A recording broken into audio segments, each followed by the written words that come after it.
Good morning, everyone. My name's Carrie Ramsey, for those of you I haven't met before, and I'm the project manager for the We Can project at Queen's University, which is funded by FedDev through the Women Entrepreneurship Strategy. We're so grateful that you've joined us today for this great topic, and we would love to find out where you are connecting from. I realize there are individuals from the Kingston region, but certainly beyond. So if you'd like to maybe put a note into the chat and let us know where you are connecting from today. That would be great. If you have a business and you'd like to let us know the name of your business, let us know that as well. And while you're doing that, I will acknowledge that I am connecting to this workshop today from Belleville, Ontario, Canada, which is in what's called the Dish with One Spoon, which is the traditional Indigenous territories of the Huron, the Anishinaabe, and the Haudenosaunee peoples. And today, of course, we're talking about building inclusive businesses. And this is certainly an area that is rich in terms of its cultural and economic diversity. It's the traditional hunting, fishing, and gathering territories of the First Nations people. And as we head into this long weekend, actually, I don't know about you, but I'm excited to have a little bit of a break and to live, work, and play here in this area with my family, and certainly I'm honored and privileged to do so.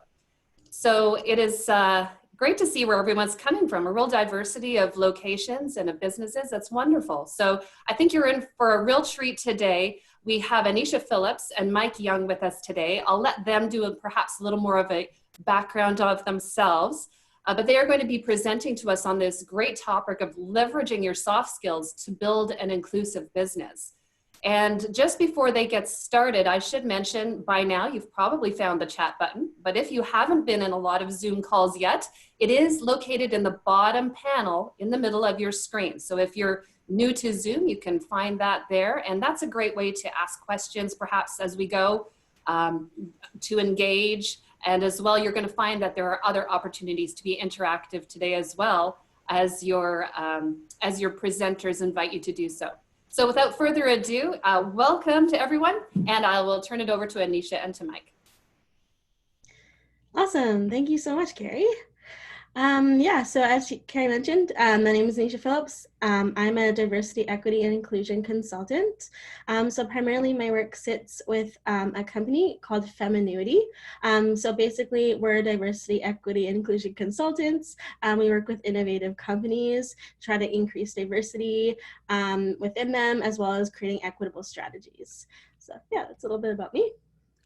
And I'm also very excited to be here. Anisha and I actually, in a past life when we were both at Queen's University, were classmates, and we have collided once again years later down the line, doing similar work. So my name is Mike Young. I use the pronouns he, him, and I founded an organization called the Empathy Institute, where I try and have conversations like this with folks from all different walks of life to try and figure out how we can make the world a little bit kinder and more compassionate for different types of people. So I'm really excited to present to you what we have today, but also to be able to learn a little bit about what you're building and how we can also learn from you. So I really appreciate Carrie for bringing us in, and Anisha for being a part of this as well. And so I think we'll just get started. Oops. Awesome. So yeah, basically for the agenda for this morning, we're going to first align on some rules of engagement, as well as some definitions and descriptions about some key terms, just so we can all align together on what those mean before we get into other content. So we're also going to dive into how equity is both showing up and how it can show up in entrepreneurship. We're also going to present some really interesting case studies of businesses that are doing some things right. The second half, we're going to spend some time working through an exercise together that touches on this emotional intelligence, our power skills, and how we can work to shape cultures individually and as collective. And so near the end, we're going to have some takeaways for you, as well as have some time for you to ask us some questions. Sound good? Amazing. So rules of engagement. We're all kind of adapting to this new world of sitting in front of our computers and connecting this way. But as we're working through some of these issues, which can be difficult and sometimes can feel really complicated. There are just some basic ground rules to get into the right headspace that might help us through. So first, just try your best to be present. I know it can feel easy to disconnect when we're connecting like this, but we just ask that you do your best, and we'll thank you for that. To be kind of patient with yourself and each other. So if there's something that we're talking about that feels complicated, or maybe you say something in a discussion with someone else today that doesn't come out the way you wished it would, just to be patient with yourself and understand that we're here to learn, and that's the point. So we're also going to need your help to facilitate a non-judgmental learning space. So when you are connecting with each other, not everyone's going to be coming at these issues from the same place. And so just to try and empathize with people who are trying to learn and to support their journey through that, which I know can be difficult, especially when it might account for some of our lived experiences as people that might be misrepresented, but we just ask that you do your best to try and be kind and patient with that as well. So when people are sharing, whether it's Anisha or I or someone else, we just ask that you obviously listen actively, and that you're curious and courageous, such that it's not just Anisha and I lecturing you for an entire morning, because our mouths would get super dry and the whole content would be super dry, and we want you to be able to help spice it up with us. So please do ask away. If you have a question, I know it's really cliche, but I'm quite sure that someone else is thinking along the same lines, so it's helpful for everyone. Also, when we talk about some issues of equity, diversity, and inclusion, sometimes we will be blessed and privileged with people's experiences that they're going to share with us. I think should be able to recognize that as a difficult and courageous thing to do, and we just ask that you respect everyone's right to confidentiality. If people are sharing parts of themselves or their story with us, it still remains their choice if and when and how they'd like to share that outside of this session here today. So we just ask that you, in your breakout rooms today, which we're going to have a little later, and if that sounds scary, it's okay. We're trying this alongside with you, but we just ask that you respect everyone's right to confidentiality as they're sharing with you. A good rule is to always use I statements, so no one feels that you're speaking on behalf of a particular group of people, because that's impossible. So just owning how you think about things and feel about things is a really good habit to be in. And also just give yourself permission to have fun. I know it's hard sometimes with Zoom calls like this to really get into that zone of vibing with each other and connecting, but Anisha and I really enjoy doing this work. I know I don't take myself too seriously when doing this work, so you're allowed to laugh, you're allowed to enjoy yourself, so I hope you give yourself permission to do that while we're all learning. Okay, so there's also just a few little things to note about using the Zoom platform if you're maybe not as familiar with it. So just something for our session, you can use video if you see fit, but it's not mandatory. You know, we all have things going on in the background, that's okay. Yeah, so that can be to your discretion. You could also maybe just turn them on when you're in breakout rooms. It's totally up to you, whatever you're comfortable with. As we saw before, Carrie got you to write some things in the chat function. So you can ask any questions or comments that you have if you don't want to interrupt using unmuting yourself. You can just pop those right into the chat function. That's totally okay. We will be regulating that. And if you like to make a comment or jump in, you can also use the raise hand function. So if you're not familiar with where that is, when you enter if you press participants, at the bottom, it says, there's a button that says raise hand. It's on the bottom right. So yeah, you can just pop that. It'll show up beside your name on participants, and Carrie, Mike, or I will be able to see that. Amazing. And also, yeah, just stay on mute if you're not speaking. That we've kind of mentioned that before. Amazing. I jumped the gun, which is gonna happen. Okay. So let's get used to it. Exactly. Okay, so we're just going to begin, as we promised, getting into some high-level definitions. The first thing that we want to define with y'all is equity. So many of you probably already know that there's a distinction between equity and equality, just maybe a little bit. But so they do mean different things, and they lead to different results. That's why it's important we talk about that. So where equality strives for a sense of sameness, equity strives for justice on a systemic level. So equity requires that we acknowledge the different needs and experiences among our workforces, which may also mean there's different challenges and barriers that individuals may have. So we know that equity is a power-informed movement for justice and fairness. Looking then to diversity, at least in my experience, sometimes this word, it's a buzzword, of course, so people like to use it, but sometimes it gets misused, and I think our understanding of it can be a little bit muffled sometimes. It's really important to understand that people cannot be diverse. Diversity is a relational concept, so two things can be diverse from each other, but a person in and of themselves can't be diverse. So diversity is a relational concept, and so diversity means having people with different experiences, with different identities present, and making sure that we are creating spaces where this is possible and that we're designing for it as well. So just to look at one example of hiring, you can't just hire with the age-old policies and procedures that have always been used and just wonder why at the end of the day your workforce might not be diverse. Being diverse means that you have to take into account the differences and experiences that people have, understand how equity plays into the whole process of hiring, and then you have to design for it. How are there ways that you can be reaching out to different groups of people? How can you expand your pipeline? Often the response is it's a pipeline issue. We don't hire women in tech because there are no women in tech who want to work. That's not true. You just have to find where they are, and you have to be intentional about designing for that. So obviously, again, you're trying to design for a place where your people, your team are diverse in their experiences, because then the product ends up representing that as well, which is hopefully going to also represent your client base, because they're going to have a diversity of experiences and they want to invest in things where they see themselves reflected.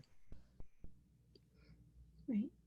So if diversity then is inviting a lot of people to the table, inclusion is then about intentionally facilitating a space where people can engage and feel really comfortable.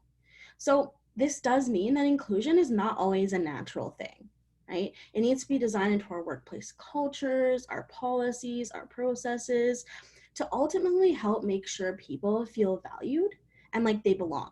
Right? You can put a bunch of people in one place, but that doesn't necessarily mean there's going to be systems in place that allow all of us to feel included. So we can try putting this all together, right? And say, okay, if diversity is inviting people to a dinner party of sorts, which we're not doing right now, inclusion is about creating a space in your living room, for example, where everyone can interact and engage and move freely with one another, free of barriers. And then equity, for one example, could be about, let's say, phoning individuals in advance, asking if they have any dietary restrictions or reservations, and then catering to them. So as we can see with these definitions, right, diversity, equity, inclusion all need to be intentionally built into all aspects of our businesses. So yeah, intersectionality is another key term that we want to align on together. So intersectionality is a term coined by Kimberly Crenshaw. She's a law professor and social theorist. Intersectionality, so it recognizes that people have overlapping identities and lived experiences that can complicate their experience of, let's say, prejudice and oppression. So things that make their life a little bit more challenging and have more barriers. So it can recognize that identities, so for example, if a woman and immigrant, don't exist independently of one another, and that each are going to inform each other. So let's say, for example, using woman and immigrant, during the hiring process, that person has two identities that may face bias, so gender and citizenship. So using an intersectional approach means recognizing that people have multiple barriers at different times and spaces that can happen inside and outside of work. Looking next to something called privilege, which is a good thing that I specifically am talking about during this section. Privilege is something that a lot of times when we hear the word, we shy away from it, we feel uncomfortable, we feel awkward. And I think we have to work hard together to try and get rid of that discomfort and lean into it and understand where the learning exists. So to use myself as a very present in this exact moment example, we're talking about women in entrepreneurship, and I don't identify as a woman, nor have I ever identified as a woman. And I hold male privilege that makes the experiences I've had working through the world different from probably the majority of people who may be here today or the people that we're trying to serve. That's not a bad thing. That's not my fault. It's not something that I feel that I have to or should apologize for, but it's something that I have to be cognizant of. And it's something I have to be aware of. Well, how is the fact that I am a man affected my experience? How has it maybe taken down some barriers that I should still take a step back and identify as we're working through these things together? Because privilege is only really a problem when it goes unchecked. So if you have privilege in a particular way, maybe you have an able body, maybe you have a formal education, it's okay that these things exist. And a lot of the times you end up working for your privilege. So if you have a formal education, it's not to say that you shouldn't recognize the amazing work that you've done to come out with that credential, but to understand that there are folks in the world who, regardless of how hard they can try, maybe can't access a formal education, maybe do not have an able body, and maybe do not get taken seriously in a boardroom when they're sharing their ideas because, unlike me, they are not a man. So it's just understanding that some people will experience the world in different ways, which is also an important part of understanding that even other men are going to experience the world in different ways. Each of the women here today are going to experience the world in very different ways. So understanding that privilege is a very personal, subjective thing. And so to try and understand, who am I? What are the different parts that make me up? And how does that shape my identity and unique experience in the world in a way that can inform how I treat other people and how I discuss issues?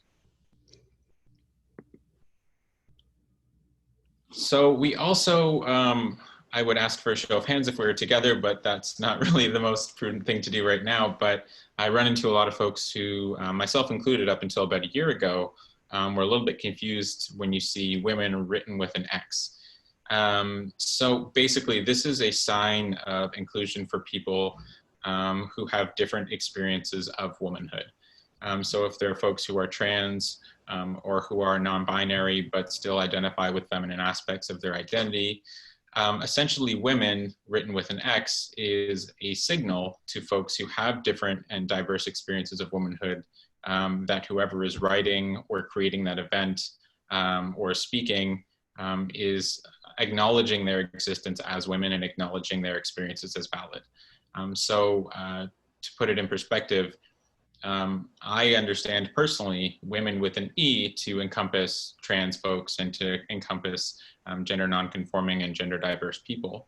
But that's a personal thing. And if someone is trans or is gender diverse and sees women with an E, they might not be sure that I know that. So for me to write women with an X is a way for me to communicate to someone else that is how I see things, and that is what I'm looking to do to accommodate them and to make them feel safe and heard. So it's something that you can do in some of your digital communications and some of your policies to signal to other people that you are inclusive and accommodating towards differing and diverse experiences of womanhood. Awesome. So we're going to talk a little bit now about women in tech. Tech is not the be-all and end-all of innovation and entrepreneurship in business, but it is obviously one of the fastest growing areas in our economy and in our world. And so we're seeing a lot of the issues of representation and of inequity within the tech space that serve as really helpful learnings for business as a whole. So we're going to start to build that context as an example now. Yeah, exactly. So some of this stuff that we're going to be talking about in the next section comes from a playbook called Intention Investment, and sorry, the names just slipped my mind. But she helped write it, but she doesn't remember the name, and that's okay. Yeah, it's a playbook about retaining women in tech, and it's designed by Feminuity, so the organization that I work with, and Move the Dial. So basically, a lot of this research comes out of that playbook. We're going to be sharing it with you as a resource at the end. Yeah, so some of the research that we found in the playbook is that women make up 47% of the labor force, but only 25% of those working in tech. And while they're there, they often experience bias, unfairness, and a lack of access to this real decision-making authority. Because as you go even higher, this number drops even lower, where women just hold 10% of executive level positions. So while the tech sector is growing, as Mike kind of mentioned, participation by women has remained stagnant for the last about 10 years. So 50% of women think that tech companies don't want to hire them. So that means there continues to be these cultures of exclusion that are discouraging us from wanting to engage in those roles and apply. So while much of this research focuses on women or maybe gender centric, these experiences are often particularly acute for women with multiple and intersecting identities, such as women who are Indigenous, racialized, or transgender, just as some examples. Looking next to what is often called the business case for diversity. In the business world, it can be a little bit disheartening sometimes as a practitioner to be told that that's the only argument you need to be making because that's the only thing that people care about. Because obviously it should be easy to make the case that being inclusive and being compassionate as a business is just the right thing to do. But it also does help that there is actually a business case for it. So we're going to look into some specific examples of that here. Looking at just the percentage of Black hires over the past couple of years, it only rose by 0.7% at Google in 2018, 0.1% at Microsoft in 2018, and 0.3% at Facebook in 2019. So while we are kind of moving along through our conversations about how to build diverse teams and to be inclusive, we're seeing some of the results of that to be quite stagnant and to move at a glacial pace, where we would hope to see that teams are becoming more diverse at a higher rate if we were designing for it properly. A study from the Boston Consulting Group shows the companies that have more diverse management just make more money, nearly 20% higher revenues in a pretty comprehensive study. You might ask why that is, and we can I'd encourage you to look more into that study, but I mean, we could talk about how, just think of yourself as a consumer. I want to spend my money where I see my values represented, where I see myself represented.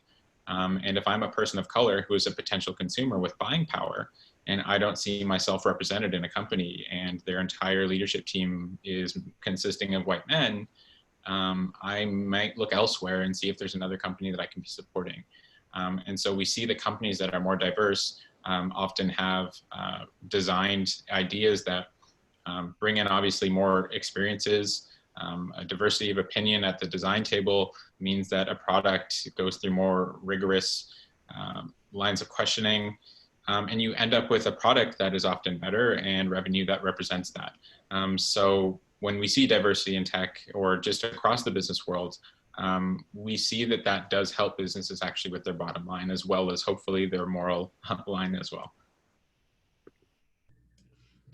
Yeah, so as Mike kind of spoke about there at the beginning, we know that there's more than just that like business case, right, for diversity and inclusion. So we know that greater investment in efforts to increase diversity and inclusion also positively impacts our ability to expand and think outside the box.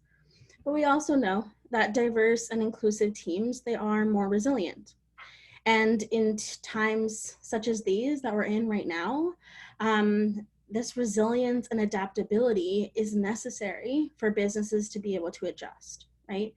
Diverse teams bring this range of perspectives and insights into business decisions and moves that can be necessary for creativity and innovation.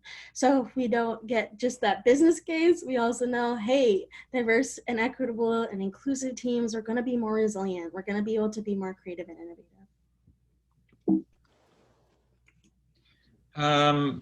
So a big shout out to my icon of mismatched socks that I was really happy to stumble upon. I really spent an unnatural amount of time picking icons for this slide deck, but we'll move right along to the important parts. So beyond just product design, the entrepreneurship and innovation space has an accessibility problem. So when we talk about accessibility, there's a really wonderful book by, I think, Kat Holmes from Google, who is a design inclusion specialist.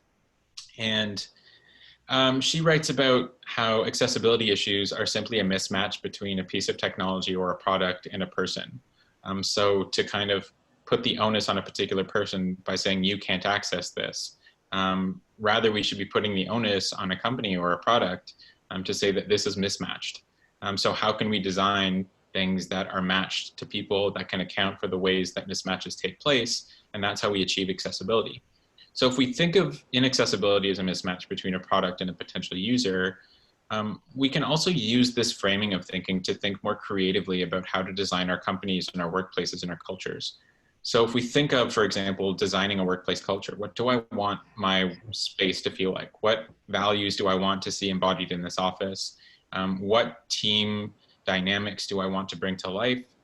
And when we're designing for this and we're thinking about these things, we should think about mismatches.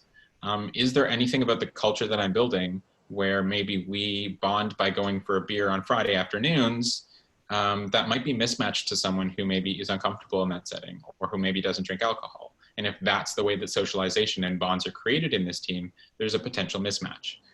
So when we're thinking about some of these broader ideas about how we want to build our companies, what we want them to represent, and we need to be thinking about, again, that diversity of experience. And it's really, really hard to make those conversations as holistic as they should be if there isn't a diversity of voices participating in them. So, I mean, as your team grows in its diversity and its makeup, these conversations become easier to have because people say, well, I don't drink alcohol. So I'm just thinking of like the classic stereotype of maybe a brand new tech startup maybe has 4 white guys who went to college together and they're thinking of their culture. They might not think of, oh, wait, there might be people who don't want to socialize with us in this way, who that might not be comfortable for. So as you bring people into the fold, it's really important that you set up processes that we can listen to them and try and minimize these mismatches wherever they might end up before they happen. Great. Okay, so now, sorry, we're going to talk about some success stories. So as I mentioned, those businesses who've done something right. Basically, the reason why these success stories are the way they are is they came out of the playbook research that basically we just reached out to partner networks and through social media to find companies that we could tell were doing some steps to retain women in tech. So the first success story here is from Neovation Learning Solutions. So basically what happens here is that when a prospective candidate is waiting in a reception area, right, like before an interview, for example, they may find themselves having casual interactions with members of staff who aren't in hiring positions. So this can put a candidate in a really unexpected situation, right? Most people come into an interview ready to sell themselves to leadership. But how does a candidate treat someone who may be perceived as holding an administrative role, right? How might they talk to someone whose rank within a company they don't know?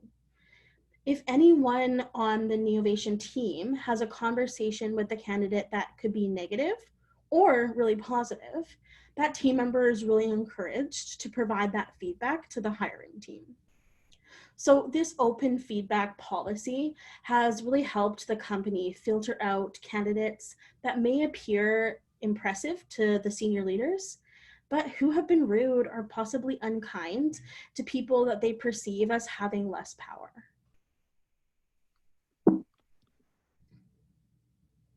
And so another success story here is from Avenue HQ. And so they're a Vancouver-based digital marketing company.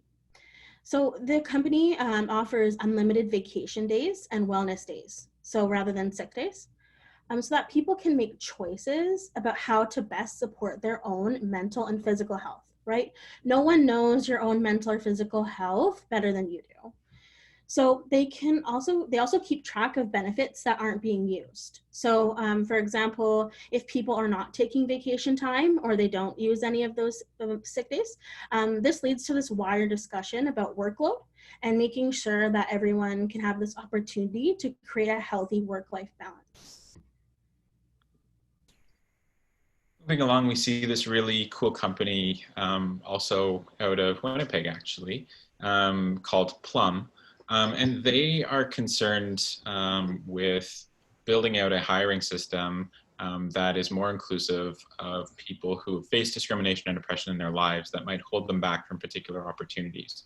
So if there's a company that is hiring maybe in a different part of the country or maybe in the States, whose pipeline doesn't account for different diverse experiences, Plum uses an assessment, which I've actually gone on and taken myself. It's kind of fun. It's like one of those personality tests, except it's all about how you thrive in the workplace. And it crafts a profile for you. And then in combination with what your strengths are and what culture you're looking to work with, they will match you to opportunities that you probably wouldn't otherwise be able to access. They've also used it for their own hiring, which has meant the result of this has been that half of their team is women, 95% of whom had never worked in tech. Now, for maybe those of you who haven't really looked into some of these issues in tech specifically, 95% of people working for a tech company that was their first ever job in tech is nearly unheard of. So being able to take people from maybe the humanities who are just out of school, or maybe who are thinking about medicine or different parts of our world who wouldn't maybe see themselves or what they're good at or what they want to accomplish within the tech industry, this technology was able to help them understand different places where they might fit in. And it's led to a really wonderful workplace culture at their own company. And then looking to a really cool program from Wrangle.io, understanding that there are a lot of development programs and hacker programs and coding programs that exist in the world, but there is still a huge lack of representation and also a lack of feeling of safety for a lot of folks who are women and who are gender diverse in the tech industry and who are in the kind of development industry. So they put together a free 11-week software development program specifically for women, agender, and non-binary people that had already made an investment of their own time to learn tech skills, but are having difficulty matching their skill sets to market demands. So very intentionally looking to invest time and resources in folks who are really trying to make it and have the tools, but just kind of need that step up as a way to create not only for their company, but just a whole industry that is more representative of the world that we live in for different types of people. So it's not all bad. A lot of the time when we're talking about equity, diversity, and inclusion, we're going to talk about all of the systems of oppression that are worse and all of the really big horror stories of discrimination. But I think that as we're going to now shift our conversation to you as people and you as professionals and the companies that you want to build, it's really important, I think, to see that there are these beacons of light that exist that we can learn from. And I think to emulate and to take some things from some of these companies would be a really positive thing. Great. Sorry. So yeah, so we're going to shift a little bit to talk about emotional intelligence. So this is a key area that's really going to help us shape this conversation about soft skills. So emotional intelligence at a high level is the ability to, one, identify and manage your emotions, right? Two, pick up on the emotions of others and being able to manage them. And three, in doing so, being able to build trust and grow influence. So the emotional intelligence really shows that this kind of is what it says, but it's also this ability to really be able to identify with what we're feeling, but also to be able to express them and utilize them in effective ways. So emotional intelligence can be overlooked, right? Because it's not really related to book smarts or or to a formula that includes the sense of like assertive behavior that relies upon intimidation to be really effective. So yeah, so basically that means it's this thing that we all kind of, like this people skill that we all can kind of have with when we are in tune with our emotions. So an intriguing study by the Hay Group, they found that high levels of emotional intelligence were found in work situations where women executives were required to lead by influence rather than direct authority. So using their emotional intelligence, right, to influence people. And so because assumptions about how women should behave are still very much baked into our societal beliefs, women are often more authentic at work, making them often more emotionally intelligent. So we know that authenticity, it does build trust, right? And leaders who are trusted by their employees are able to command the successful, motivated, and results-driven teams more easily than leaders who have a harder time expressing their thoughts and appreciation for their team. right? So this doesn't just go for people who are leaders of teams, right? This can also be applied within team members themselves. So while we often face a lot of barriers throughout our careers as women that often sometimes require us to develop emotional intelligence skills, we can see through this that it can actually assist us, right, in advancing our organizations. So something that may be a result of being oppressed can actually help us. You're good, Mike. I accidentally hit a button. There we go. Yeah, and I think just to add on to that, a lot of the times what we hear in our work working with different employees, often employees who are working with managers who they find difficult or working with leaders who they find difficult, a lot of the time what we hear is an inability of leaders and managers to either be willing or to be able to detect how someone's feeling overwhelmed, how someone feels like they need support, or just that they need a different type of support than they are being given. So a lot of leaders will primarily use negative reinforcement as a way to help employees learn. And for some people, that is going to hamper their growth instead of help stimulate it. So folks who are emotionally intelligent are able to not only manage their own emotions, but to read other people. It makes them more able to readily adapt to be interpersonal chameleons who can give different types of people different types of leadership and support that will support the team as a whole. So we're just going to talk about the role of mindset very quickly. So when we're thinking about mindset, I think that there are two sides of the fixed mindset, both of them that can cause us, that can present us with some problems. So obviously this on the screen here, the fixed mindset version of I'm not good at this, I failed, how that doesn't really allow room for growth. But also the other side of that being, I am very good at this, I'm the best at this, which we often see in the workplace, can lead to complacency, can lead to arrogance and kind of speaking down to people in the workplace. So in a fixed mindset, you're either good at something or you're not. Whereas with a growth mindset, you can always be better. So even when you don't succeed, you're able to isolate different things that you can learn from it, which just makes you a more flexible and a more agile and resilient worker. But it also means that your ceiling is higher. So we're at a fixed mindset. If you're, let's just use a really, really baseline, ridiculous example that would never really have a bearing. But let's say that you, in a fixed mindset, type 75 words a minute, and you say, I'm really good at this, I'm the best at this, then you're not really going to try and improve that. Whereas with the growth mindset, you don't really have a ceiling. I can always be faster. I can always be better. So I think as leaders, implementing a growth mindset yourselves is really, really important to kind of model that, but to also try and harness it in your team in a way that is healthy. Because I think a lot of the time when we live in a very results-driven world, we can end up with people expecting that they're never doing good enough. So we need to make sure that growth mindset is being framed in a positive and healthy way. So if someone's like, oh, I just need to get better at this, I need to get better at this, I'm not doing well enough, to the point where it's clearly coming out in anxiety or shame or embarrassment, I think it can be really important to just take a step back and reframe that, to pull out the really wonderful things that they're doing and what it brings to the team, but to work with them if they still want to be improving some parts of their skill set. So to make sure that you're modeling a growth mindset, that it is something that is embodied by your organization as well, but that also doesn't get out of control, where people are just making themselves go nuts because they just want to master skills and never think that they're doing well enough. It's a really important thing that you be providing positive feedback and positive reinforcement, and make sure that there is a nice balance between improvement and results, but also just limitations and mental well-being, and avoiding burnout, which is one of the things that sometimes can happen in a growth mindset if it doesn't get harnessed in properly, as people just keep trying and trying and trying because they're going to get better and better and better. And then eventually there's a burnout, which has some consequences that you can avoid.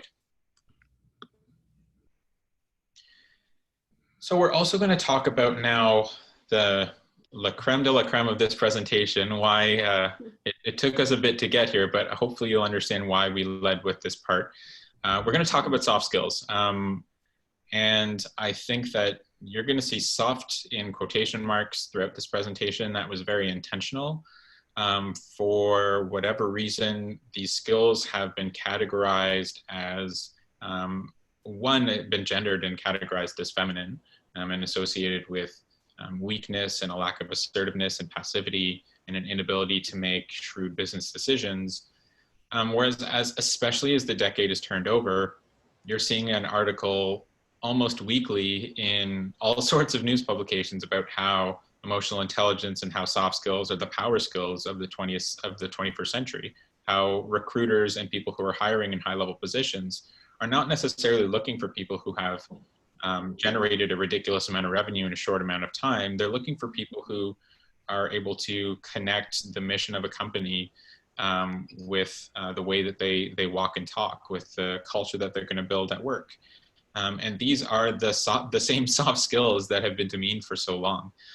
So I think what we wanted to do was to understand that even though these are called soft skills, that we don't necessarily accept that framing. I personally see them more as power skills, and to be able to understand the power that they give you as leaders is super, super important. If you have a business, you likely are trying to solve a problem that is near and dear to you. And if you are really good at math and really good at making money, it can serve sometimes to disconnect you from the mission and why you got into business in the first place. And being able to not only match those business skills and that know-how of how to grow with a connection to your message and the passion that will blend into your team, that will be seen by your consumers, is super, super important. And these are facilitated by these soft or power skills. And we're going to kind of break those down a little bit. And we're also going to put you on the spot so that you also have to do some reflection, because like I said, we refuse to do all of the work ourselves this morning. So your time is near. Okay.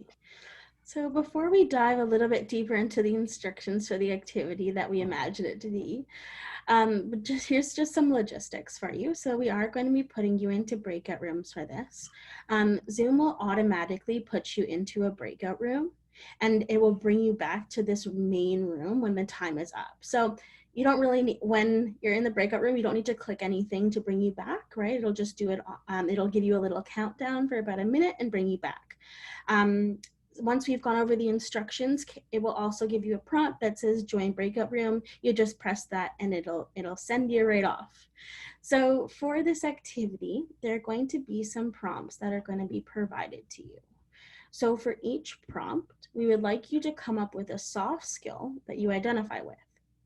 So that means in total, there's going to be about 3 soft skills that you're going to be discussing to fit the 3 prompts.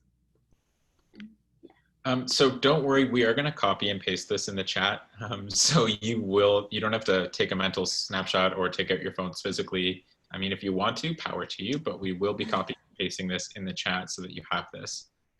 But basically what we want you to do, essentially our goal here is to help craft the narrative and the understanding for you internally of the different ways in which soft skills can unlock your potential as a professional and as a person.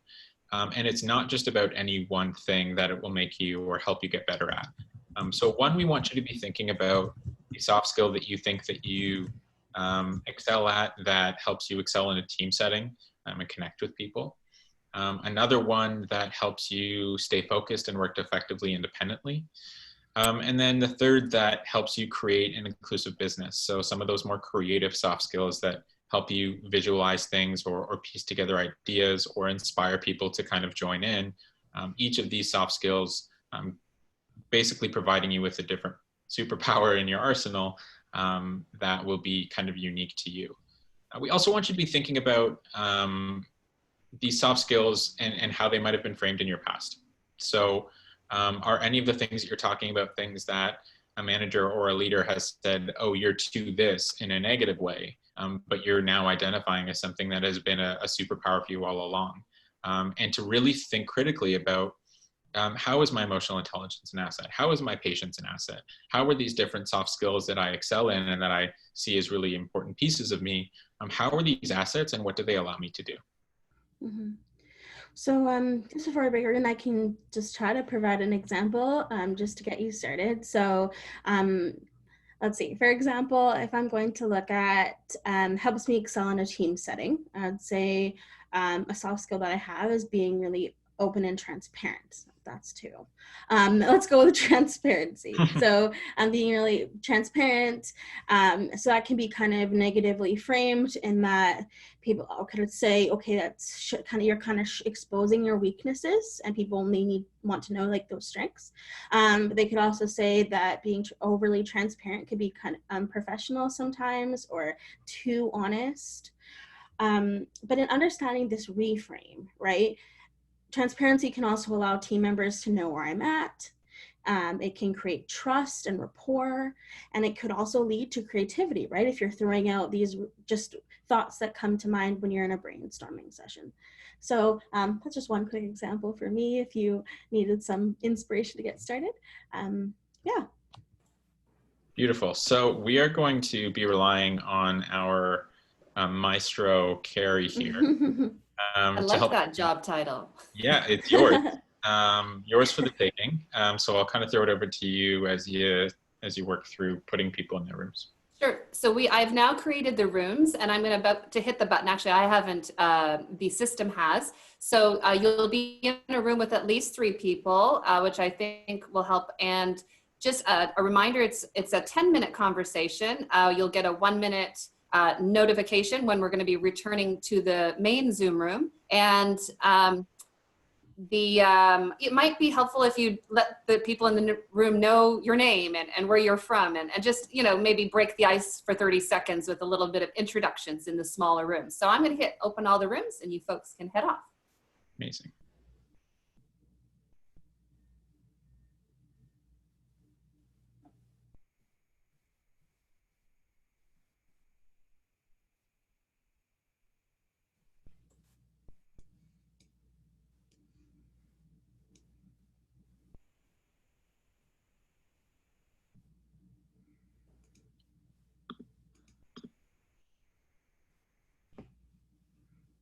So if anybody is having trouble finding where they are to join the room, Anisha, do you want to remind them again how they see that prompt? Yeah, it should just be on the center of your screen, but also if you look at the toolbar, but on the bottom towards the right, it says a little square that says join breakout room, and you can also just press that. Okay, so there's a number of folks, Kelsey, Paulette, Stephanie. I think if you ladies are struggling with how to join the room, maybe drop us a note in the chat, or you can even unmute yourself and we'll try to help you out if you're still with us.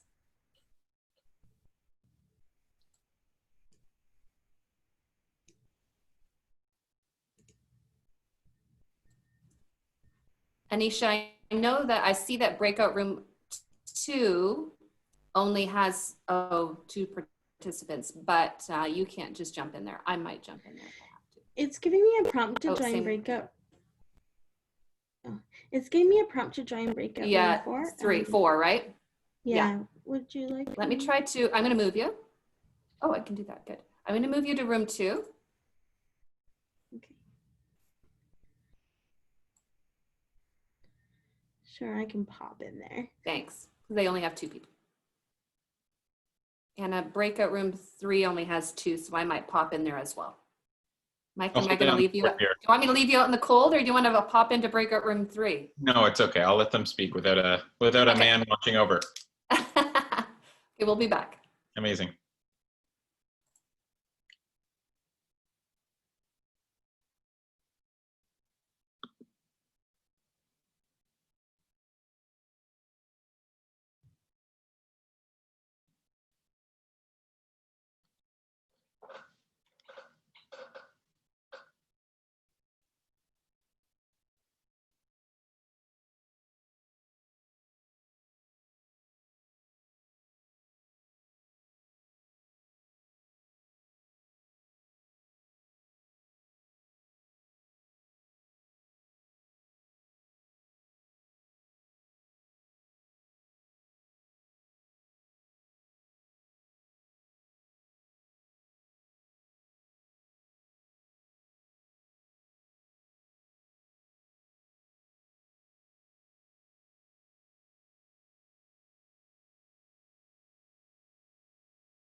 Amazing.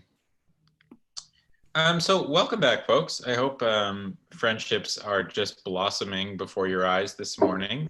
I know sometimes you come to one of these things, you're like, oh, I get to relax and just chill for 2 hours. I'm sorry if that was you and we forced your hand, but hopefully you got into some really good conversations.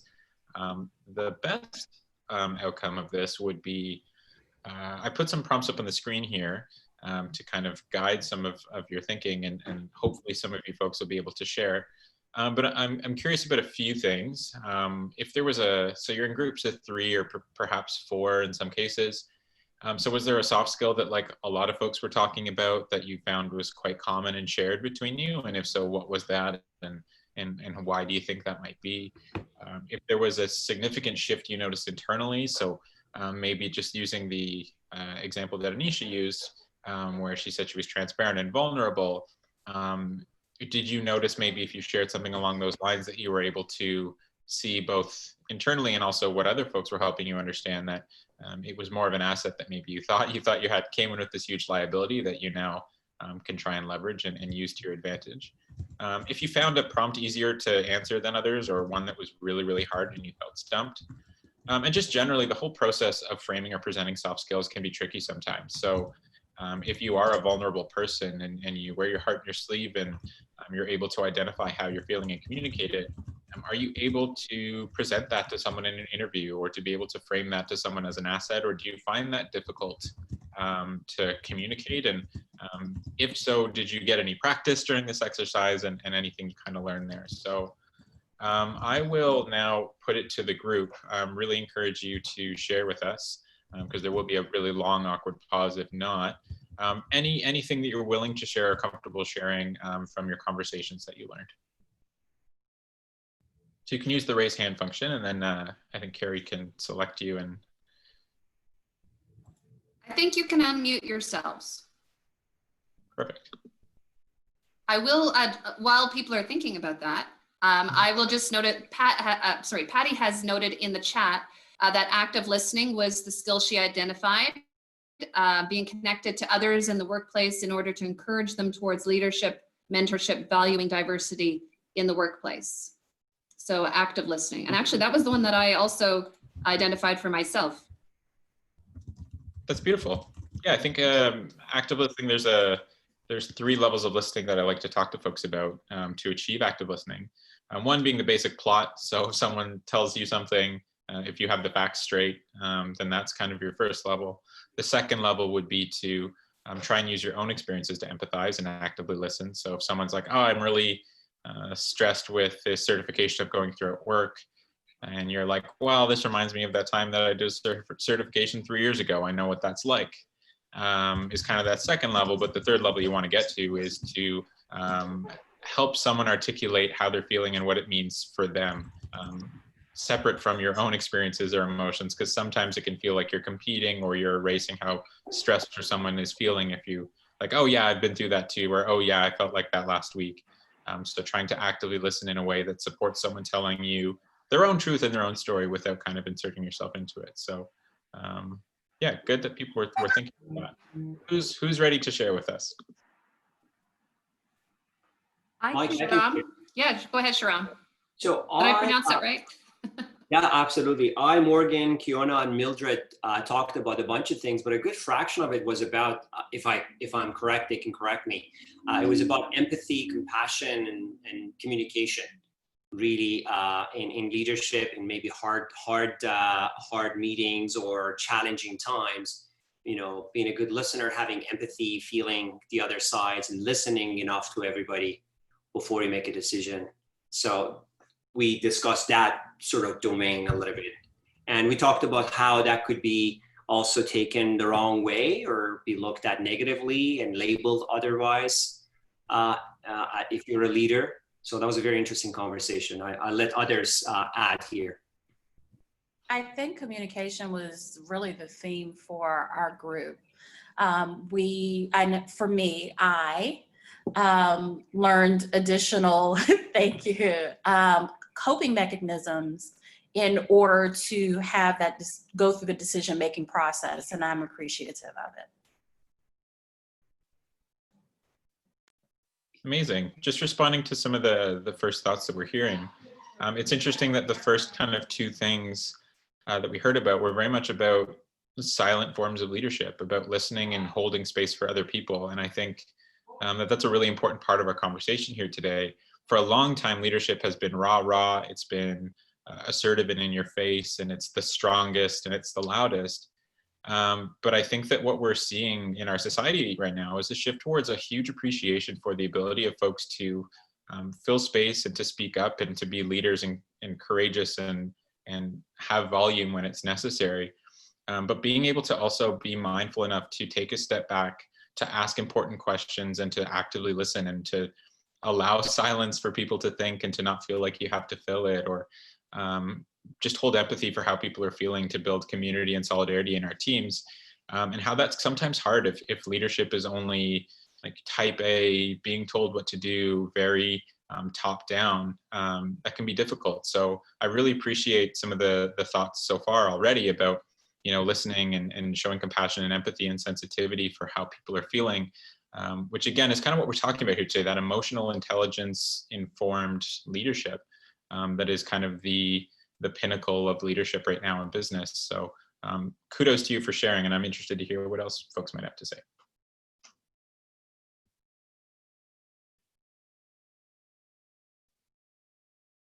I believe in you, you can do it. I don't know how many of you are introverts in the room. You want to put your hand up if you're introverts, but it's interesting because by the way, I am an introvert as well, but it's almost like a new era for introverts, right? Because like you're saying, Mike, it's like been the personality type A that has been the leaders. And I have assumed leadership my whole career, I think, but interestingly enough, had to, you know, act in a different way that might be true to myself. So interesting now that we see the value going back to these skills, which, you know, some of them may be actually, you know, part of being an introvert. Obviously you have different soft skills, I think, too. And so I just kind of like that permission slip that introverts are now welcomed into the, Isn't it wonderful? the arena of leadership. Yeah. It's funny, actually, over the last decade, I have noticed a transition. So I take Myers-Briggs, the personalities quiz, probably once a year, because I'm one of those people. And I've noticed that for the first kind of 6 or 7 years, I was on the E side. I was an extrovert pretty strongly, and have slowly made the transition over to where I'm like 75-25 introvert now. Mm-hmm. And I think just for my own leadership journey, it has been kind of understanding that I've always been someone who's likes to work with emotions and talk about emotions and understand them. Obviously, my organization is called the Empathy Institute, so I think that that's pretty important, and it's something that I value in others and in myself. And when I was starting in leadership roles as well, because like you, Carrie, I've kind of just been drawn to them for a lot of my life. I was kind of silencing those things and trying to use the biggest parts of my voice and to be assertive and to be brave and to do those stereotypes of leadership that have been represented my whole life, that I've been taught my whole life, and just kind of more recently have understood that like my best skills are much different than that and are quieter and able to make people feel comfortable. And I've kind of taken a step back into myself and to the skills that I think are helpful. So my own journey has very much mirrored the journey that we've seen in our world of leadership being very type A to more like leadership is sensitive, is informed by emotions.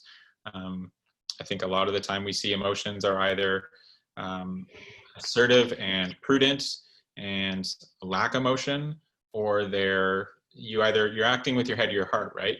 And my pledge, my challenge to you all is to do both. You have a head and a heart. Why would you not use the combination? That's what makes us kind of special as human beings is we have brains that are able to think pragmatically and to make calculations, but we also have hearts that we're able to feel and connect with other people. And so if we can make decisions that are both feeling and thinking, I think that's where our leadership needs to end up. So yeah, some really interesting thoughts there. Really hoping that someone else might be able to share something from their conversation, because I'd love to hear more. I could share another aspect that Rhonda and I discussed. Please do. We talked about how both of us work hard to recognize the strengths of people with whom we're working. We look for opportunities to either mentor ourselves or set up mentorships between people that we're working with. And so we also spend time with people, observing them and recognizing their strengths, and then encouraging them in those strengths, providing leadership and mentorship opportunities for them to use those strengths in guiding others.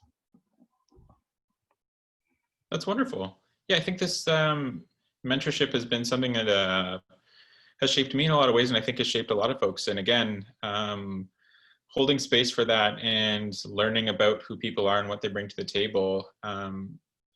Employees perform better when their work is recognized, and it's not just about meeting a sales quota and getting a bonus check, but about recognizing the work and labor that is put in. And just shifting back very briefly to this conversation about mindset, a fixed mindset on the positive and negative side is one that rewards or punishes based on results. So based on returns, based on quotas, based on statistics, whereas a growth mindset celebrates effort and focuses on the work that has gone in. And so when we're mentoring people or we are being mentored, I think that's a key that we need to hone in on. What work are we putting in, and are the people around us seeing that? Are we having to wave it around in front of their faces to see if they're paying attention? And that can feel really tiring. And for the people that we're working around, are we taking time out of our day to send an email to someone who brought you a coffee this morning, even though they look really stressed, or has taken something off of your plate, and then you can go and check in on them and say, look, I know how much work you put into this, and I really appreciate it. Is there anything I can do for you now? Because I have more capacity. Recognizing the efforts regardless of the outcome, because we're all going to make mistakes. I've worked really hard on things that have sucked, and I'm sure some of you might have as well. And again, if we recognize that effort, then we're going to see the results that follow. So yeah, that mentorship piece, and really being able to observe people and see them as they are, and to positively reinforce what you see as their assets, not only will help them perform better, will help them learn more about themselves as well. Often I learn what my assets are when people tell me what my assets are. I think a really good barometer is how we make people feel. So if you're working with someone and they say, hey, when you did this, that was really cool. I've never seen it framed like that, or I've never, whatever it is that affected someone in a positive way, you can be like, oh, wait, maybe that is something that I do with unconsciously. And if you do it consciously and intentionally, then you can grow that skill. So really, really wonderful comments. Thank you. Anyone else have anything they're willing to share?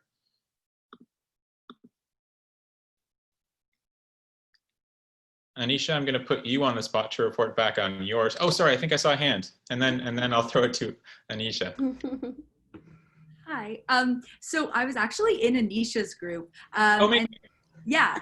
So we worked together, and I was also with Bev. And so I think a good question that like you guys are asking is, which prompt was easiest to answer or hardest? So I would just say in our group, I noticed that it was really easy for us to kind of identify a skill that had been negatively portrayed or negatively described. I think like, I'll speak for myself. I don't own a business. I'm actually a student at Queen's University. And in class, from personal experience, courage, I think, is something that isn't exactly looked upon very positively. So I'm in the business program at Queen's, and I am very eager to talk, so I'm not an introvert, and I do love sharing my ideas and opinions, but I think sometimes when those ideas and opinions can be about diversity and inclusion in classes like tech, where we talk about like who creates algorithms, like I had a male professor for that class, and I remember specifically raising my hand talking about how it's really important that our algorithms are inclusive, but how can they become inclusive is by looking at who creates them. And there wasn't a lot of emphasis put on that, and I was kind of disappointed about that. But you know, you get the eye rolls from some of the guys in the class, and unfortunately in the business school, there isn't much diversity when it comes to anything other than gender. And so a lot of the girls in class were nodding, but unfortunately the men were not, and we didn't really get a chance to hear from like other perspectives. And so I guess the point is that it was really easy for me to be like, hey, yeah, it's really hard for me to be courageous. And I think like my other group members could agree that we were really quick to be like, oh yeah, I have one too. So it was a little bit unfortunate, I think. Yeah. Well, I will first respond by apologizing on behalf of all men rolling their eyes everywhere. I feel like that's one of the few things I can do with my privilege here today. So that sucks and I'm sorry. And I've seen it and we will all see it in the future. So much love and support to you. But I actually think that this is a great opportunity to bring Anisha back into the mix because she is quite the expert when it comes to how these issues specifically manifest in the tech world when it comes to like algorithms and artificial intelligence. So Anisha, are you willing to kind of share with us some of the insights that you've learned over the years about how these things are operating and might become problematic as robots take over the world? Wow, an expert, hey? That's pretty nice of you.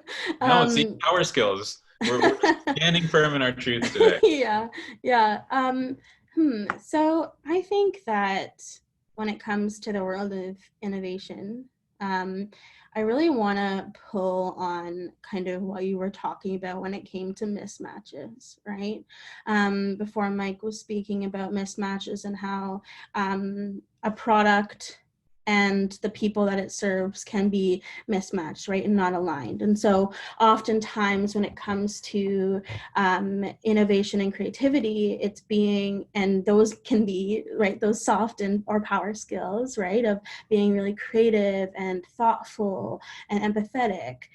Who are the people that are behind creating the products and services that can then be the people and the minds and the experiences that are creating the service or the technology that is then supporting and being open for more people, right? Not just replicating the privilege that could be creating the product, right? But really being able to expand that way. But that requires using soft skills, right? In order to create those matches, right? So requires leaning on empathy, openness, innovation, right? Understanding, to be able to expand our perspectives of the world and how maybe I would interact physically with a product could be very different than what someone else who may not have the same physical abilities as I do, right? So leaning on those soft skills to be able to create products and services that can be open for more people. Yeah, that's what I'd say with that. See, you're an expert. I'm absolutely correct. Thank you. And I think this whole conversation about artificial intelligence is a really nice microcosm of the issue we're talking about. And I'm not sure kind of how much of this conversation folks have been a part of over the last couple of years, but in the industry, it's been, there is bias in hiring because people are biased. So let's use robots to do it because robots aren't biased. They can't be their computers. But who builds the computers? We do. So how do we build things without the biases that we have? It's not possible, and we're creating a cycle of it. And to use the soft skills that we have to empathize with experiences that are not represented in our own lives, to be mindful about that. Again, that book that we were talking about earlier that Carrie so wonderfully put in the chat, they talk about creating the Google Home, which is the Google version of Alexa, and how they were trying to be mindful of experiences that they couldn't possibly account for. They invited so many different people to be part of that design process from all different walks of life. Thousands and thousands of people were testing it to see what mismatches might exist that they couldn't account for. That's a soft skill being mobilized. And when it was launched and hundreds of millions of people were using it, they had like 28 complaints in the first week, which is unheard of. That's so low, because again, they were infusing this process with soft skills.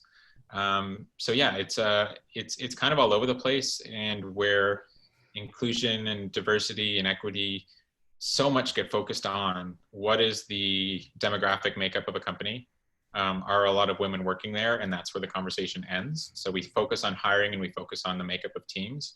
We need to also be thinking about marketing and communications. Are people using gendered language in their marketing to basically prescribe who is supposed to use their products? We need to look at the physical space that a company works in. Will people who have gender diverse experiences be able to comfortably and safely use the washroom? Even if you don't have anyone on your team now, are you empathizing and accounting for those experiences down the line? Are you basically representing yourself as a brand within your values and how you conduct yourselves in a way that will attract people who are also trying to prioritize inclusion and compassion and empathy? It's a holistic thing. It has inclusion and diversity need to be designed for at every aspect of the business from top to bottom. And it needs to be infused with these soft skills at every stage to improve upon them. So yeah, I think this is a really, really important conversation. And I will ask one last time if there's anyone who wanted to share any other thoughts from their groups.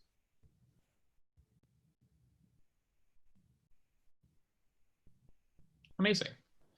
So thank you for indulging us with that activity. I had a lot of fun listening to what you all had to say and also just learning myself from your perspective. So I'm grateful for that. So we're going to move right along. Okay, so a lot of times when we're trying to learn something, it's nice to have some little key takeaways that can help us practice and implement it. So this area I want to call maintain and reframe, because sometimes we all have soft skills that we can lean on. So it's kind of about maintaining and utilizing them, but then also reframe, right? Because we talked about in our groups how sometimes soft skills can be portrayed in a negative light. So about how we can reframe it to be more positive and powerful. So the first one could be fairly straightforward, right? So it's pick a skill you want to improve on and practice it consistently. So you can improve any soft skill by putting it into practice. So that can be just within the different areas that we talked about in the activity. So that means like with our teams, within ourselves, and maybe if it's something that matters to you, which I hope it does, within diversity and inclusion, right? Within all those spaces. So for example, you could practice, let's say, dependability, both on the job and at home, by improving punctuality. But you can also be someone that team members can turn to if they so need, right? So that's like practicing dependability as a soft skill. So the second area here is identifying soft skills in others and acknowledging them. So I think Patty kind of mentioned this with her group and talking about, but a lot of us have really good, thoughtful people around us. And so you may be able to develop some integral soft skills by observing the practices of others and incorporating them into your daily routine. So also, you could take this further by acknowledging them with a, hey, like let's say, I appreciate how compassionate you were there. This like kind of frames the soft skill in a really positive light and does that reinforcement, right? Like, okay, so if someone's acknowledging it verbally consistently, I think Mike also spoke about this, right? It reinforces that this is something that we should continue to do, and it is a power leadership skill. And then the third one is to lean on your soft skills. So in moments of decision making or maybe in conflict, for example, leaning on our soft skills can feel kind of uncomfortable, right? Especially when they're not something we have been told good leaders use. But inclusive leaders do use it, right? There's strength in sensitivity and compassion, empathy, because it can lead to these cultures where people feel like they belong.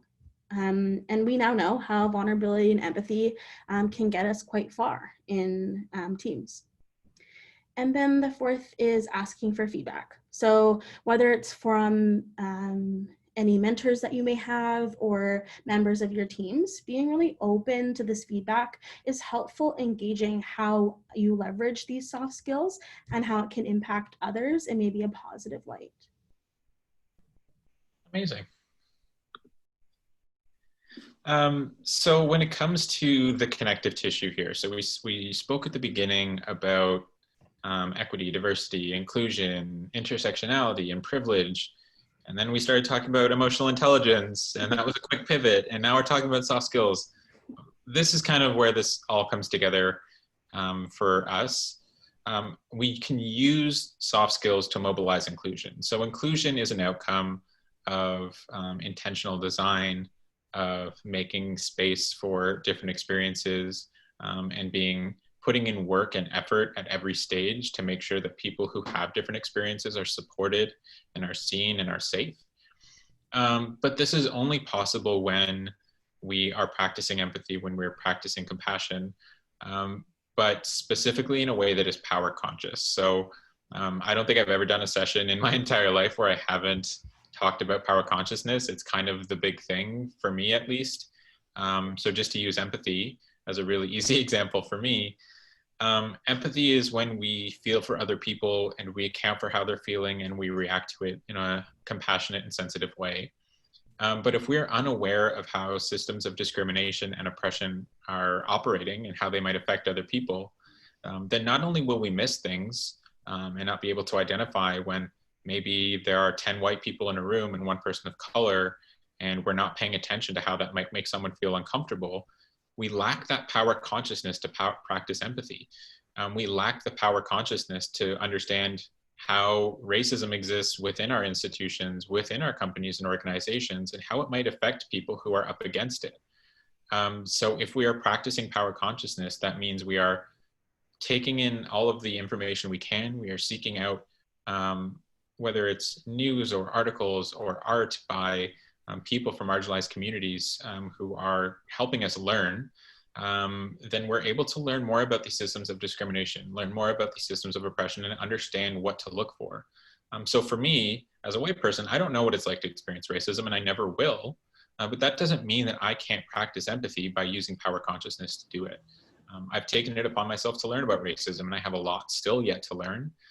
But it means when I'm in a workspace, when I'm in an organization, I'm looking for these things proactively. I'm looking for spaces within my organizations, within my classrooms, within my friend groups, where systems of discrimination that I might not be able to ever experience myself might be negatively impacting other people. So by using power consciousness and then practicing things like empathy and compassion, you're able to use your soft skills to make inclusion happen. They both exist as their own things. Inclusion is not a soft skill, and like just compassion or transparency is not inclusion. You need both of them to come together. You need to use whatever soft skills you have at your disposal.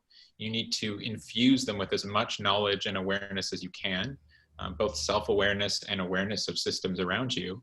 And then the outcome will be inclusion more often than not. So this is not a linear process. This is not a perfect formula where once you reach this level, you have done it.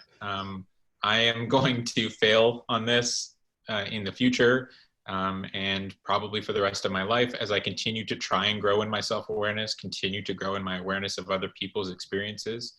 But that process is going to go better if I'm curious, if I'm asking questions, if I'm making space for other people. And also just as people who hold privilege in different ways, everyone here will hold a privilege in maybe a way that I don't. We can use that to create space for other people. So as a white person and as a man who is taken seriously in a lot of rooms that I'm in just by no virtue of my own accomplishments, what am I doing with that? Once I get in the door and I'm in that room, what am I doing with that privilege? And if I'm using, again, power infused and informed soft skill like empathy, which is just the one that I most closely identify with, that's my way of accomplishing inclusion. So as you're thinking about inclusive businesses and what you want to do and what kind of professional you want to be, I would really, really encourage you to think about whatever soft skill that you connect with and identify with, and to try and use it in combination with learning about other people's experiences, learning about what the world is like for people with disabilities who don't have the ability to just walk through a door in the way that someone else might, to learn about what it's like to come from poverty, to learn what it's like to walk through our world with a fat body and be not taken seriously, or to have hatred thrown towards you on a daily basis. think about these things, read about these things, and learn about these things such that your empathy will be informed by people's experiences, which is how inclusion and diversity can be accomplished. So we have our key takeaways here. You've almost made it to the end. Very proud of you all. So just some quick hitters here. Equity, diversity, and inclusion need to be a holistic approach. They fit into every part of an organization. It's not just HR's job. If you are expecting the people in human resources to do all of your equity, diversity, and inclusion work, you're doing it wrong. And I hope you will start to do it righter. Emotional intelligence and soft skills are required to build inclusive and dynamic workplaces. Leverage your soft skills as assets and become comfortable at being your own best friend in that way. So one of the things we do with our best friends that we don't do with ourselves often enough is we support them, we cheer them on, and we give them props and kudos for doing things well. You're gonna have to play that role for yourself a lot of the time when it comes to getting used to framing these things positively. So think about what your soft skills are and give yourself a pat on the back when you're using it to better the lives of people around you. Any notion that you run into that women workers are weak, passive, and incapable of leadership, I hope you snuff it out like a candle at the end of dinner time, because that is bogus. And lastly, embedding equity, diversity, and inclusion into every aspect of a business helps your bottom line, helps your people be healthier, helps them in their personal lives to be able to have more energy to give to the people and the things that they love.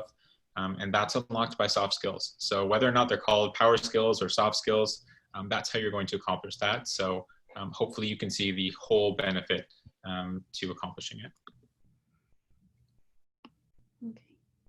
So while I'm going over these resources, just a reminder that we're going to have lots of time for questions. So start thinking about some eager ones.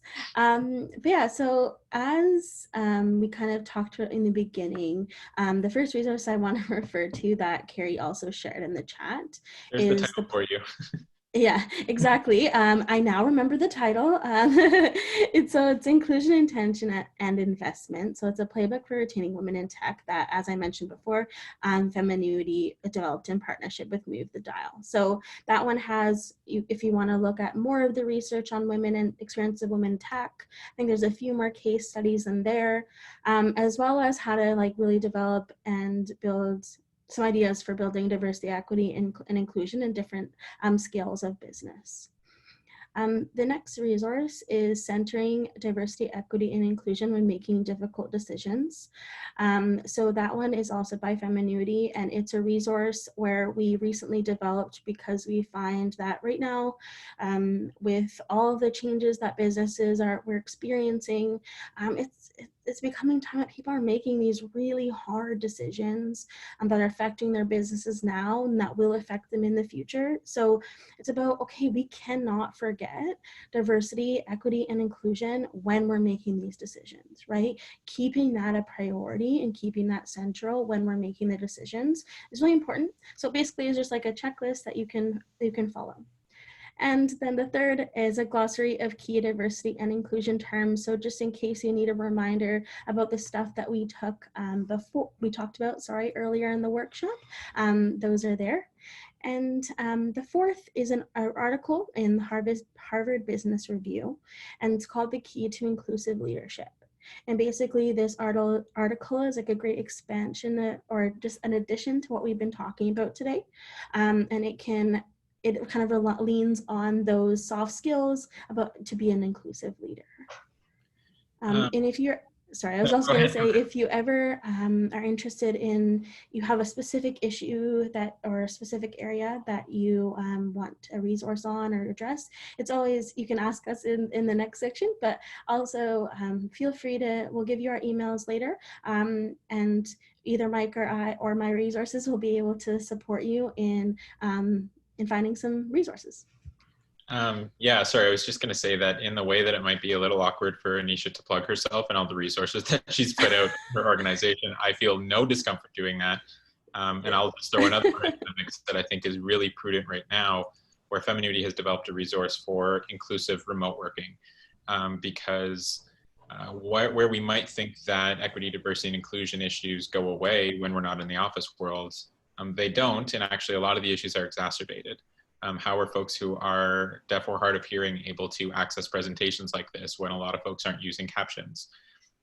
What about people who have so much going on in their personal lives who maybe can't, without huge embarrassment or shame, access being on video, who are expected to anyways? There's a lot of really important questions that need to be asked that I myself overlooked a lot of them, even though I'm supposed to be an expert in this field. So I'd really encourage you as well to, as this is our normal for however long, we're not really sure what the situation will be over the next year, to take a look at how these things specifically come out for right now and what your businesses can be doing to accommodate people. And if you're not in the decision-making part of your organization, what can you as a worker be able to articulate to the people who are making those decisions to improve your situation? So I'd really encourage you to do that as well. Big shout out to Feminuity, who have put out like 4 or 5 resources since everything has moved remote. I have no idea how they did it.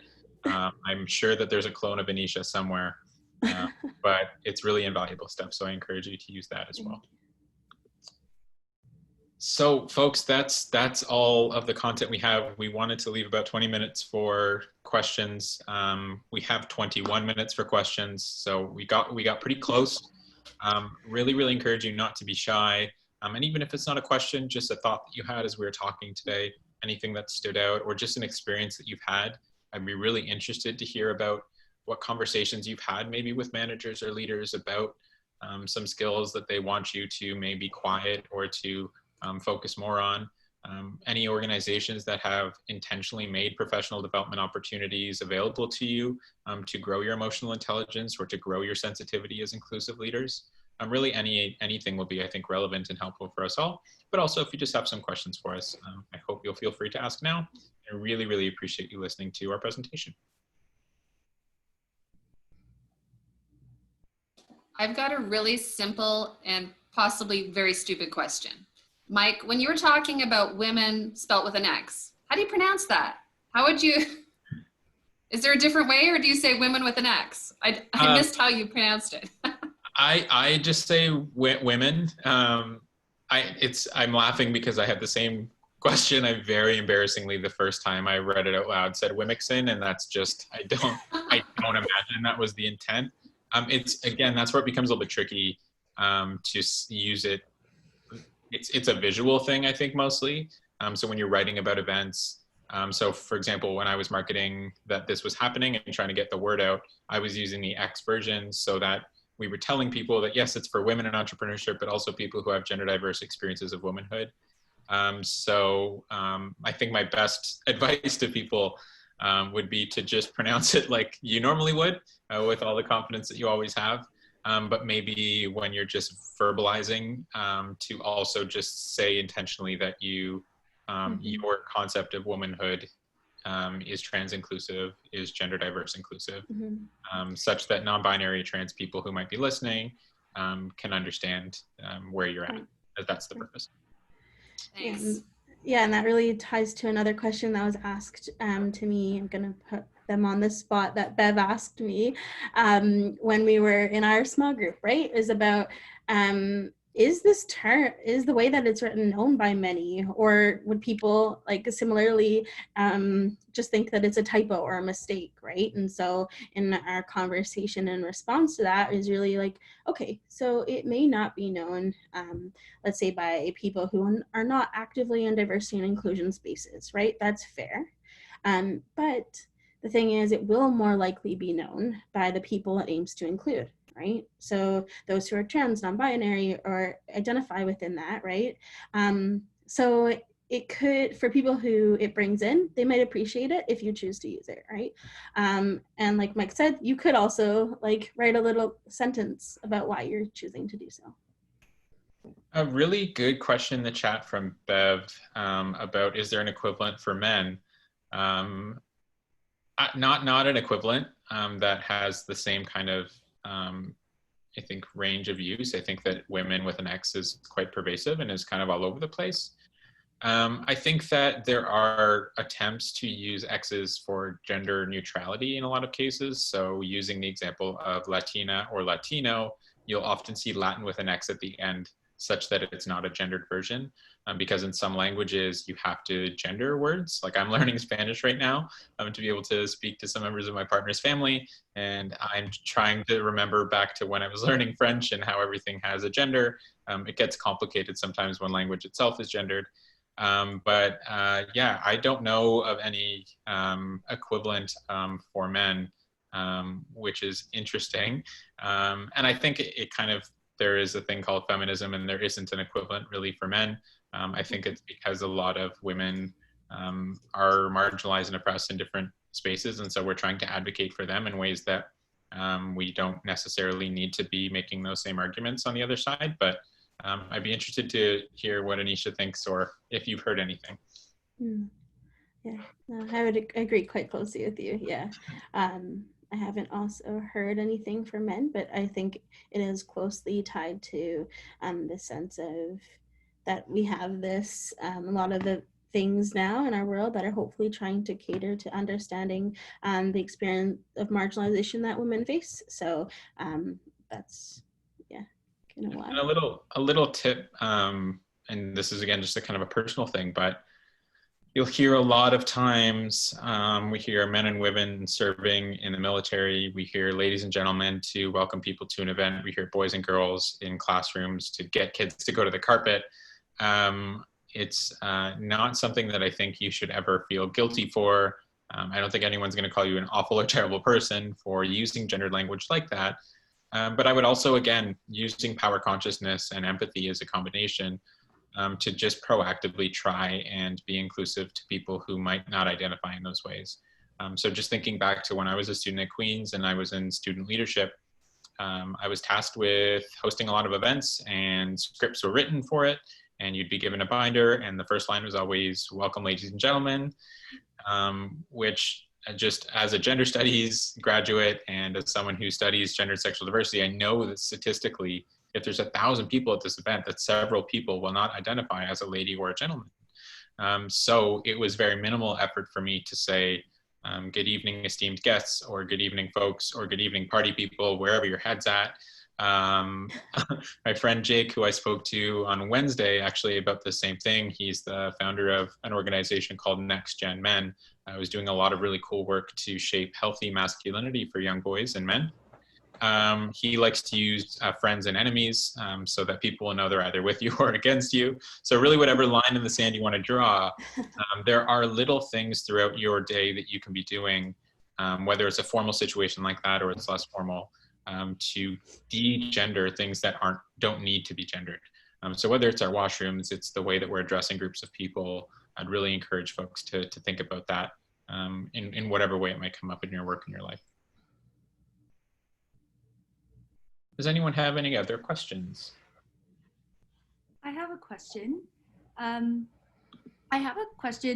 So as a student, I find it kind of challenging to embrace my soft skills, just because I think like in business specifically, we kind of talked about, there's a lot of A-type personalities, and it's kind of hard to just like make those soft skills known. So maybe Mike and Anisha, you guys can guide me and us in telling us like how are we able to communicate to leadership, to a manager in an interview, why our soft skills are valuable. And maybe like those soft skills aren't written on my resume, but how do I communicate these soft skills as being an asset and differentiating me as a candidate for a job? Yeah, that's a really great question. I know that you kind of mentioned, yeah, maybe my soft skills don't necessarily need to go on the resume, but I could also say that they absolutely could, right? Sometimes in resumes there's like a skills section, right, somewhere with on the main page there, and or even in like a cover letter or a narrative about me, right, talking about, hey, like I lead with compassion, right? So what does that now get me? Well, by leading with compassion, I am able to work well in a team setting. I'm able to and like go that way. So I do think that we're kind of told, hey, all employers only want to hear my qualifications or my experience, right? But oftentimes, thoughtful employers are going to want to, they're bringing in a whole person, right? And I think this comes from like a bit of I'm speaking a little bit from consulting background, right? Because we're also telling employers that we're understanding that we are hiring whole people and not just a skill, right? We are not talent. We are a person who has talent, right? So oftentimes say, oh, we're getting talent. And it's like, no, we're getting people who have talents, and they also have emotions and feelings and things. So I do think that like you absolutely can utilize them. It's about how we frame it and that's about that reframing, right? About how we talk about them, because yes, they do get us things that are tangible that employer could look for. So like if it says ability to work in teams, right? It also says, okay, but these soft skills that you're talking about, being courageous, is going to make you an effective person working in teams, just for example. Yeah, Mike, do you have anything to add? Yeah, it's a great question, and I think a great response from Anisha. I think that I would add, just to make space for the uncomfortable experience of talking to someone on the other side of the table who doesn't value, who's not where we're at in this conversation about soft skills, and might do that eye roll thing. Like, that is going to happen sometimes, and that sucks. And I just want to, like, I want to live in a world where we can just talk openly and sensitively about our emotional intelligence and what we think it does for us as people. And having that be lost on someone else can be a really disheartening thing. I think that my response to that would be kind of twofold. One, to try and seek out opportunities with companies that represent your values. I think that doing that, seeking out opportunities with organizations that name some of these things maybe in their mission statement, or you've spoken to some members of their team and they say that we're looking for people who are going to be supportive and who are possessing some of those skills that you want to highlight. I think that, again, I don't want to ever discount the experiences of needing a job, because the world is expensive and you got to get money, you got to get paid, you got to eat. So you're going to do what you got to do. But if you do have the privilege of picking, if you do have the privilege of being able to shop yourself around for a bit and wait for the right situation, I think that experience becomes a lot easier, because you're more likely to be speaking the same language. And I think that it's talking about soft skills and assets is a richer version of some of the cliches you've been hearing your whole life about interviews. So where someone might say, I'm a team player, you can say, I'm an empath. So it allows me to respond to how members of my team might be feeling, to support them at wherever they're at in whatever form they might need. And I feel flexible and ready to do that. But also it allows me to empathize with our customers, understand their needs better, and be able to serve them. So you've just taken, I'm a team player, which is what everyone says in their interview. You've inserted a soft skill that is important to you, that you think you're good at, and you very clearly articulated how it makes you a good team player in a way that some people might not be able to explain. And you're basically flexing that soft skill in real time to that person. So I think that there are ways to kind of infuse soft skills. I would say write down 5 cliches that you hear in interviews that you've been told to say from grade school. And then write down beside it a soft skill that you think plays into that. And then write down the new version of how you'd frame that. So team player, I use empathy and it allows me to respond to people better. I am good at advertising products. And then maybe you write down creative and you say, well, I'm able to take problems and to show people how it will fit into their lives based on values in ways that are varied and are diverse and will meet people where they're at, even though our consumer base is very diverse. And I'm creative enough to make that happen. Like, there are ways to kind of flex those muscles and work those muscles. Even exercises like this, if you don't use it in an interview, is just good practice. Hopefully will make you more confident and more aware of what skills you do have. But yeah, I think finding companies that are supportive of the type of person and professional you want to be is the dream scenario. So wherever you're able to get that ideal, I'd encourage you to do it. But then to just try and flip some of those cliches on their head and make them actually mean something. Yeah, that's great. Thanks, guys. I really appreciate the advice. Of course. Okay, I see another hand. Little comment. First, I just wanted to say thank you. This was an absolutely amazing session. And it kind of, in my current situation, I'm at the beginning of trying to start up a startup venture in the tech space. And I've always had this little voice at the back of my head that maybe that's not the right path for me because I'm not a cutthroat, you know, super kind of hard-hitting personality. But from this, and especially in our kind of breakout rooms, they all said, squash that, you know, you don't need, you can lead differently, right? And I think it's really consistent through a lot of these weekend workshops is all that there's a new type of leadership. And it was really great to hear. And I'm kind of excited about my future now and keep going. But I'm also reading a book right now I wanted to kind of share. It's by Sheryl Sandberg, who's the CEO of Facebook. I have the graduates version, but the core text is the same. And it's just sharing her experience of being in the space and quotes kind of a lot of really good, these studies, some of the similar ones that you mentioned earlier. And I really enjoy it. There's a chapter on creating your life partner into a real partner. And I made my my boyfriend at the current time read it. And it's been amazing on our relationship to kind of figure out how to match your work goals to home goals. So I really recommend. Anyways, wanted to share. That's awesome.